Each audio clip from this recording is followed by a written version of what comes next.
सर्वांवर गंभीर गुन्हे दाखल केले आहे। सरकारी कर्मचारी कामावर असताना त्यांना खुर्चीवर असताना मारहाण करणे, सरकारी कामकाज सुरू असताना मारहाण करणे हे आम्ही कदापि सहन करणार नाही। पुणे आयुक्त अमितेश कुमारजी यांनी कडक कारवाई केली आहे। गुन्हेगार फरार आहे, त्यात काही वकील आहे,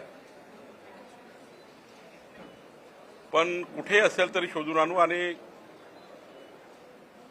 या मारहाणीला सरकारने गंभीर घेतलेला आहे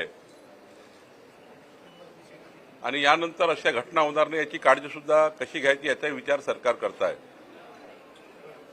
राजकीय कार्यकर्ते असण्याचा आरोप केलेला आहे, भाजपचे कार्यकर्ते असण्याचा नाही, कोणी असेल ना, भाजप, काँग्रेस, राष्ट्रवादी हा बिलकुल इशू नाही आहे, गंभीर गुन्हा आहे। जर एखाद्या अधिकाऱ्यांनी काही आडमुठं धोरण घेतलं असेल किंवा एखाद्या अधिकाऱ्याची काही चूक असेल तर तक्रारी केल्या पाहिजे, तक्रारी करून प्रश्न सोडवता येतात।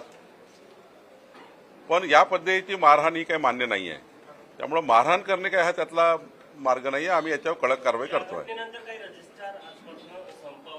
मी सर्व मुद्रांक अधिकाऱ्यांना विनंती करतोय की कुणी संपावर जाऊ नये, कारण रोजच्या जर मुद्रांक थांबले तर फार मोठा महसूल त्या ठिकाणी कमी होतो। ठीक आहे, तो बुडत नाही कारण कधी ना कधी त्या नोंदणी होणार आहे, पण जर सरकार गंभीर आहे, आमचे IGR बिनवडे कालच पोलीस कमिशनरची भेटून आले आहे, यामध्ये आम्ही खूप कडक भूमिका स्वीकारली आहे, कुणाला सोडणार नाही। काल तुमच्या भाषणामध्ये तुम्ही तुमच्या पदाधिकाऱ्यांना सांगितले लेटर हेडचा गैरवापर करू नका, पद हे सेवेसाठी आहे असं सांगितलं।